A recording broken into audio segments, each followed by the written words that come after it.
ஜல்லிக்கட்டுக்கு ஆதரவான போராட்டத்தை தீவிரப்படுத்தும் விதமாக சேலத்தில் இளைஞர்கள் 5 மணி நேரத்திற்கு மேலாக ரயில் மறியலில் ஈடுபட்டுள்ளனர். இதுகுறித்த விவரங்களை தருகிறார் செய்தியாளர் மோகன்ராஜ்.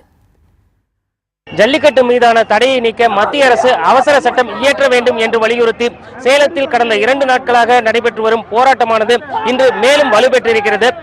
நேற்று காலை தொடங்கிய இந்த போராட்டம் விடிய விடிய நடைபெற்று வந்தது. இன்று பிற்பகல் நேரத்தில் இந்த போராட்டமானது மேலும் வலுப்பெற்று மாணவர்கள் மற்றும் இளைஞர்கள் சேலம் டவுன் ரயில் நிலையத்தில் காரைக்காலிலிருந்து பெங்களூரு வரும் ரயிலை மறித்து போராட்டத்தில் ஈடுபட்டனர். காவல்துறையினர் ஆம்புலன்ஸுக்கு இடையூறாக இருப்பதாக மாணவர்களிடம் பேச்சுவார்த்தை நடத்தியதை அடுத்து அந்த போராட்டத்தை மாணவர்கள் விலக்கிக் கொண்டனர். இருந்த போதிலும் கூட அதனைத் தொடர்ந்து சேலம் மேம்பாலம் அருகே வந்த சேலத்திலிருந்து விருதாச்சலம் சென்ற ரயிலை மறித்து போராட்டத்தை தொடங்கினர். பல மணி நேரமாக நீடித்து வரும் இந்த போராட்டமானது முடிவுக்கு வரவில்லை. இவர்கள் முன்வைக்கும் ஒரே ஒரு கோரிக்கை, மத்திய அரசு உடனடியாக ஜல்லிக்கட்டு மீதான தடையை நீக்கவில்லை என்றால் தங்களது போராட்டத்தை விலக்கிக் கொள்ளப் போவதில்லை. மத்திய அரசுக்கு இந்த விஷயத்தை தெரிவிக்கும் வகையில் தான் தற்பொழுது ரயில் மறியல் போராட்டத்தில் ஈடுபட்டு வருவதாகவும் தெரிவித்திருக்கிறார்கள். புதிய தலைமுறைக்காக ஒளிப்பதிவாளர் சதீஷுடன் சேலத்திலிருந்து மோகன்ராஜ்.